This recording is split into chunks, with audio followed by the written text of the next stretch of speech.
the next session. So for our next session, so please give me 3 minutes. So I would like to introduce our new program for a while. So I will move my role to the presenter.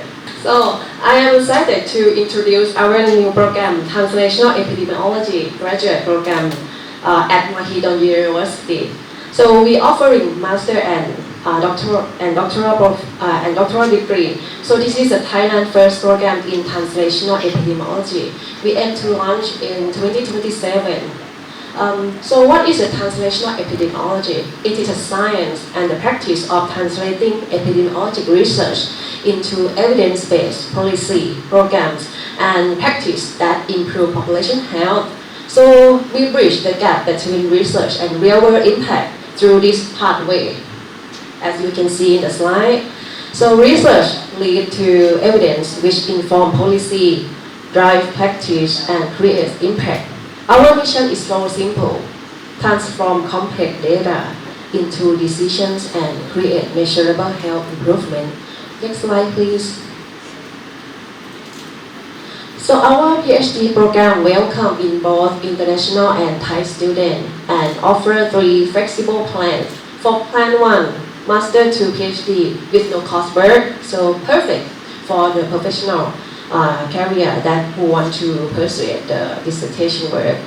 Plan 2, master to PhD with the advanced method, coursework plus dissertation. Plan 2. Plan 3, direct entry for bachelor to PhD with the comprehensive training. Here we make us unique. All 3 plans are available in both Thai and English program. All plans available for both Thai and English program.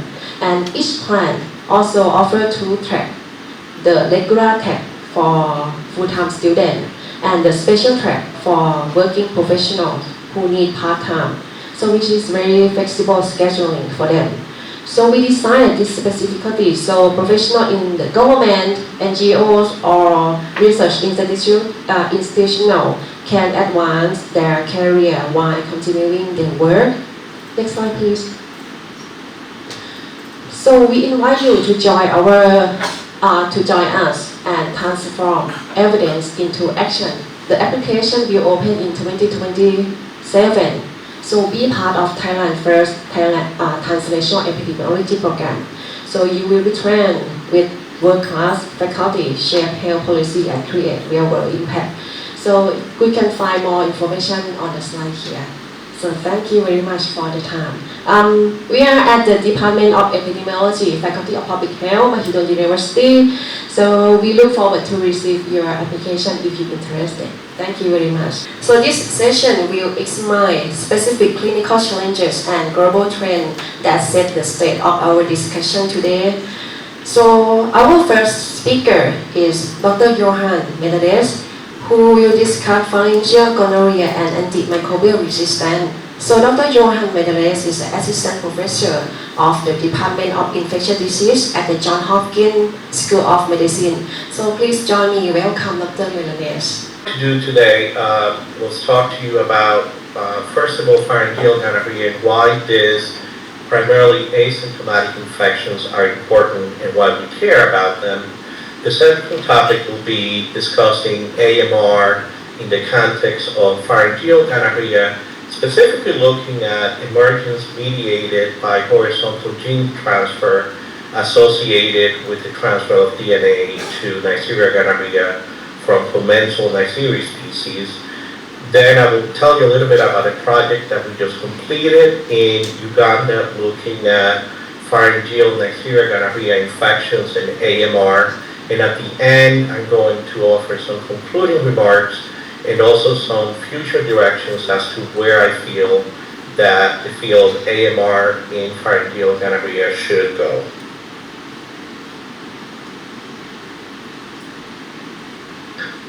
And so I wanted to start, I think that this is not big news to the audience here today, but I wanted to start with the fact that we have seen a surge in central action resistant Neisseria gonorrhea, especially since the beginning of 2015. And this paper by Su et al. That was published in 2024 was kind of a breaking point, at least for us here in the U.S., as to what was going on really in terms of the increased rates of ceftriaxone resistance as they concern to the changes that we have seen in the Asia-Pacific region. Most of the cases that we're seeing associated with the increase in ceftriaxone-resistant gonorrhea are associated with this FC428 clone that carries the PNA60 allele, and I will talk a little bit more about that later on. Briefly wanted to remind the audience that the only treatment that we have available right now and that is recommended globally is ceftriaxone. But what you can see from the table here is that depending on where you are in the world, the dosage that is recommended can be very low. For example, WHO recommends 250 milligrams of ceftriaxone, while in the UK is 1 gram. In the US, we recommend 500 milligrams, and we often recommend treating the patient with doxycycline if chlamydia infections cannot be ruled out. And so as I was preparing for this presentation, I wanted to first do a case report highlighting the importance of pharyngeal testing. And when I was preparing for this, I came across this case that was published in 2018. And it's interesting that the authors of the paper hypothesized at the time that this highly persistent infection was actually acquired in Thailand, and probably some of you in the audience will know about this and remember. So this was a individual that was in Thailand in January 2018 and returned to the UK on day 1 after experiencing symptoms for 4 days. The patient went to the clinic and he was prescribed ceftriaxone, was given ceftriaxone and doxycycline. They performed a nucleic acid amplification test, and he was positive for Neisseria gonorrhea but negative for chlamydia. A few days later, the culture was positive for Neisseria gonorrhea. Can you guys see? Is my slides moving okay, or should I change?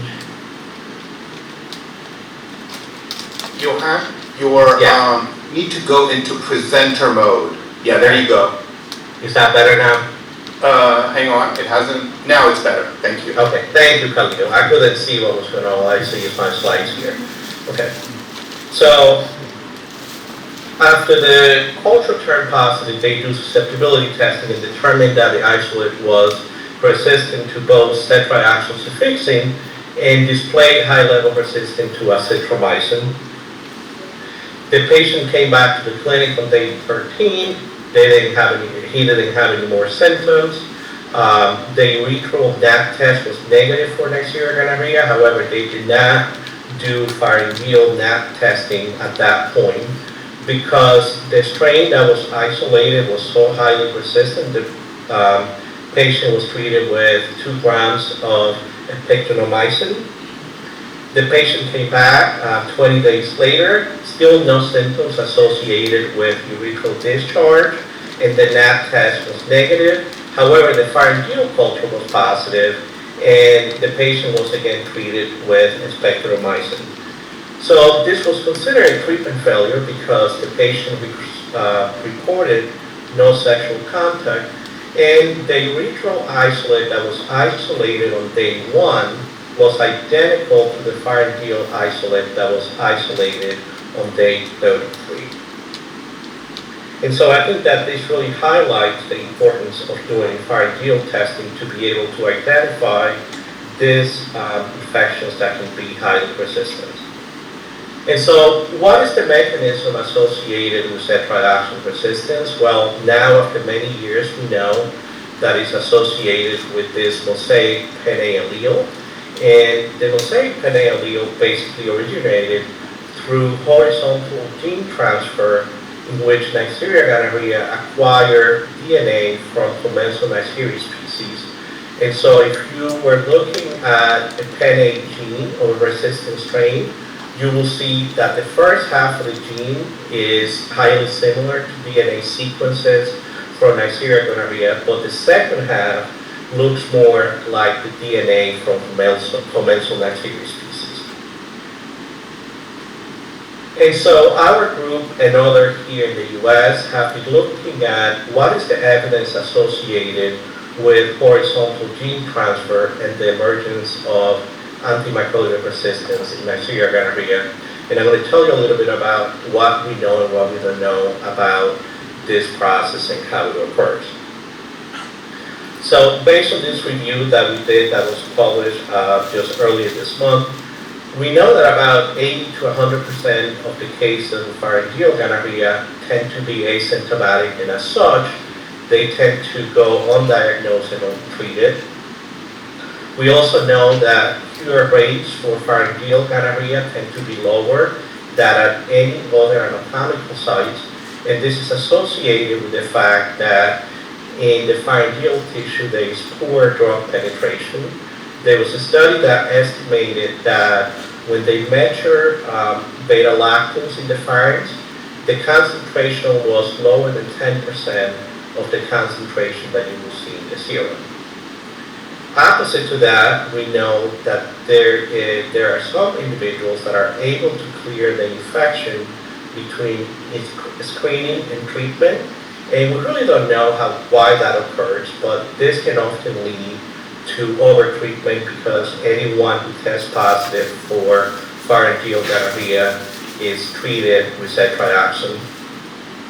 And the other reason why this is important is because the oropharyngeal microbiome is a reservoir for antimicrobial resistant commensals, and those resistant markers can then be acquired by Neisseria gonorrhea through horizontal gene transfer. In this table, there is a lot of data, but I wanted to highlight to draw your attention to column number 5, where you can see that through a variety of culture and genomic analysis, different studies have been able to show that commensal Neisseria species are common in the oropharynx. And the other point that I wanted to draw your attention here was all the way to the right, that a lot of these commensals actually have a high degree of antimicrobial susceptibility. And so overall, we know that antimicrobial resistant commensal Neisseria species are common in the oropharynx. The other analysis that we performed as part of the study was looking at how many of the antimicrobials that have been used for the treatment of gonorrhea have been actually affected by horizontal gene transfer. And if you look at the second column here, you can see that all of the antimicrobials that have been used, ranging from penicillin all the way to cephalosporins, have been affected by horizontal gene transfer, and this is how resistance has emerged to a lot of these antimicrobials. And so here's a flow chart with a diagram of what we believe is happening. The first circle that you see there is let's say that these are commensals in the oropharyngeal tract. When someone is treated for an unrelated infections, those commensals can acquire antimicrobial resistance. And then when a susceptible Neisseria gonorrhea infection is introduced in the oropharynx, those commensals can then interact with Neisseria gonorrhea, and they can be a transfer of DNA sequences, resulting in the emergence of AMR in Neisseria gonorrhea. Even though we know, we hypothesize that this is what is going on in the pharynx, there is a lot that we still don't know about this process. For example, we don't know what factors contribute to horizontal gene transfer. Is it associated with the microbiome? Does the host play a role in this? And lastly, something that we are looking in the lab right now is whether the genomic background of specific Neisseria gonorrhea strains can play a role in this. So now I'm going to switch gears a little bit and tell you about the project that we just completed in Uganda and that has just been submitted for publication when we're looking at pharyngeal gonorrhea in Ugandan men who also have an urogenital infection. And we were interested in looking at differences not only in AMR, but also different between the different strain types that can infect different anatomical sites. For the study, we recruited men who had urethral discharge syndrome, 5 clinics in Kampala, Uganda. The participants range in age between 16 to 80 years of age. Most of the participants reported never using condoms. About 70% of them tested positive for HIV at the point of care, and most of them, almost 90%, were on ART and they knew about their infection. About 7% of them had evidence of a prior or an active syphilis infection. These participants self-collected penile swabs, and the nurses collected pharyngeal swabs. Cultures for Neisseria gonorrhea were performed in Uganda, and then samples were sent to us at Johns Hopkins to perform nucleic acid amplification tests for STIs, including Neisseria gonorrhea, chlamydia, mycoplasma genitalium. The isolates that were recovered from this men were subjected to antimicrobial susceptibility testing, and we also did whole genome sequencing analysis on those isolates. As you can see by the table, we recruited participants who did 3 different time points between 2020 and 2023. We recruited over 400 men. The prevalence of urogenital gonorrhea by culture and nucleic acid amplification test was almost 67%, and we found that 7% of all the men were also positive for pharyngeal gonorrhea. We were able to recover isolates from the men that were positive for pharyngeal gonorrhea in 20 of the 29 cases. All of the men that were positive for pharyngeal gonorrhea were also positive for urogenital gonorrhea.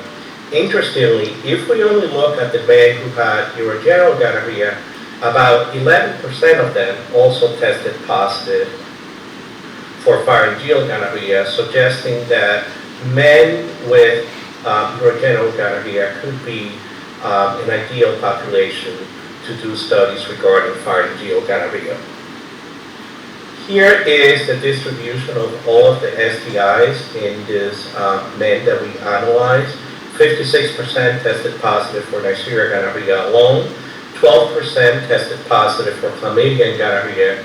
And you can see that the prevalence of Trichomonas vaginalis was very low at less than 2%.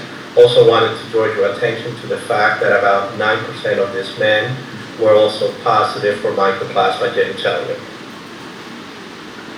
In terms of the antimicrobial susceptibility profile of these isolates, we had a total of 302 cases, but we only had access to 193 of the isolates.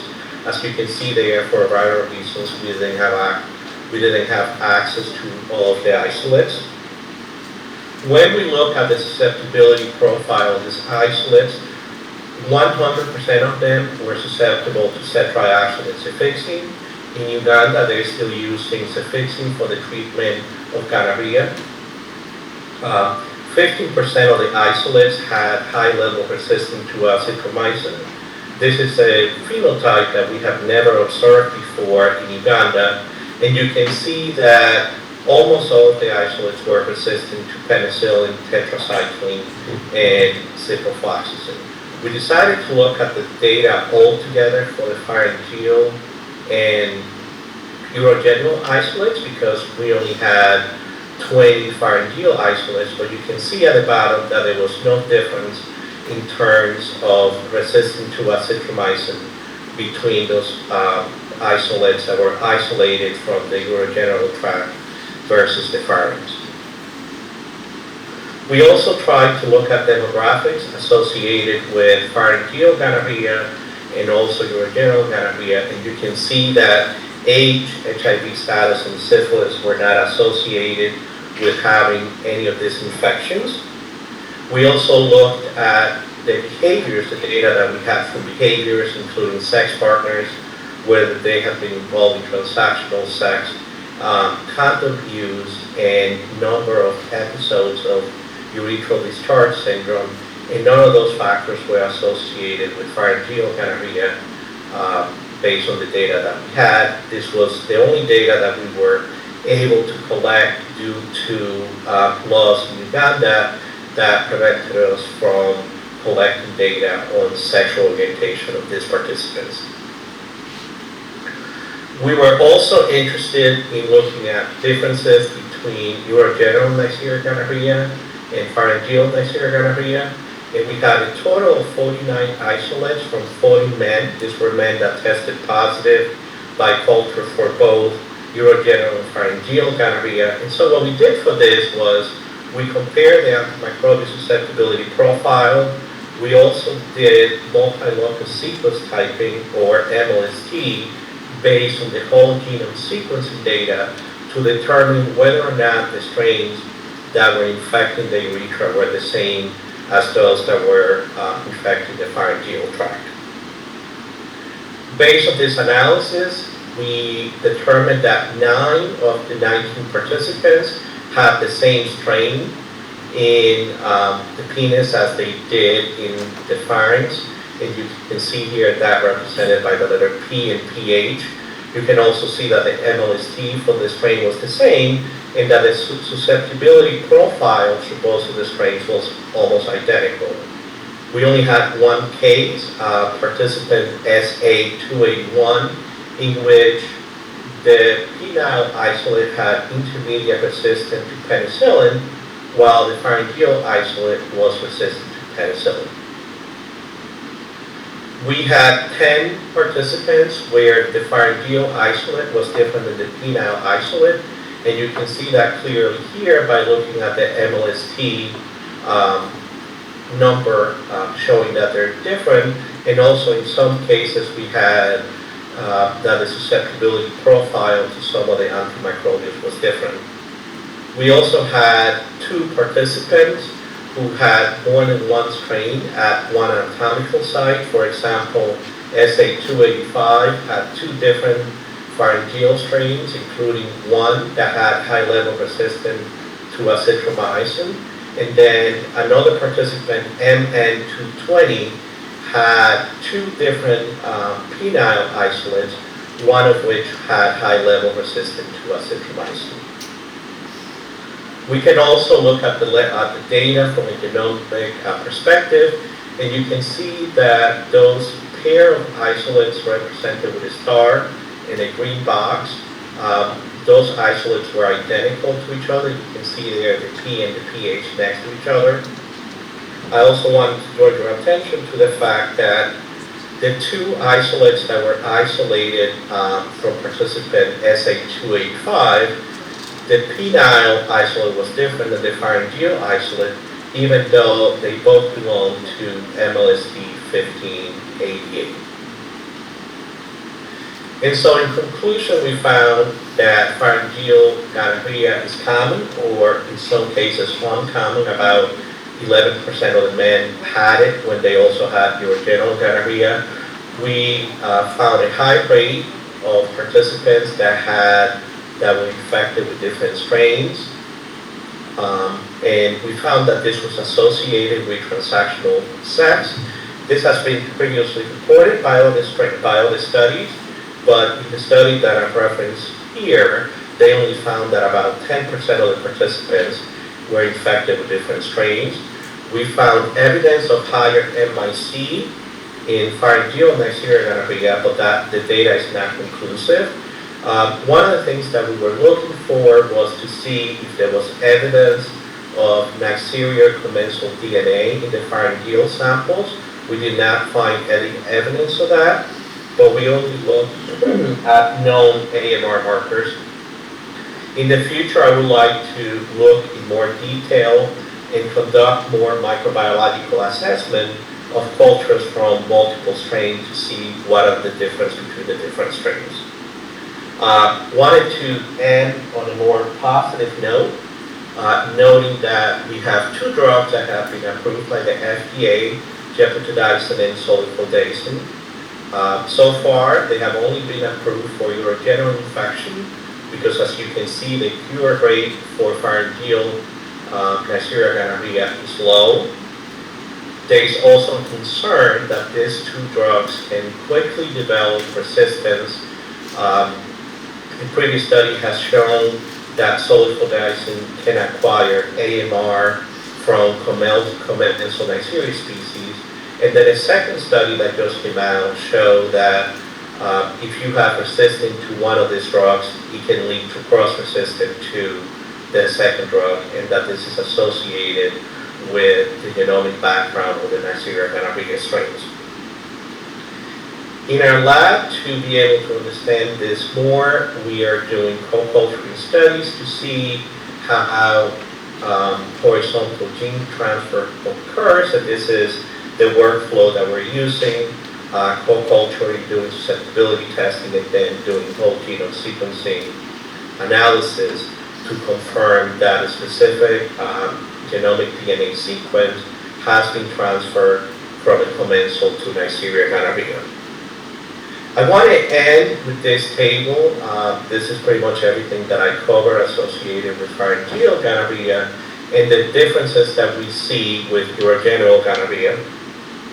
And I think recommendations that I have moving forward will be in terms of symptoms and testing. I think that we need to develop better screening tools to be able to identify individuals who need to be tested for pharyngeal gonorrhea and really only treat individuals who need to be treated.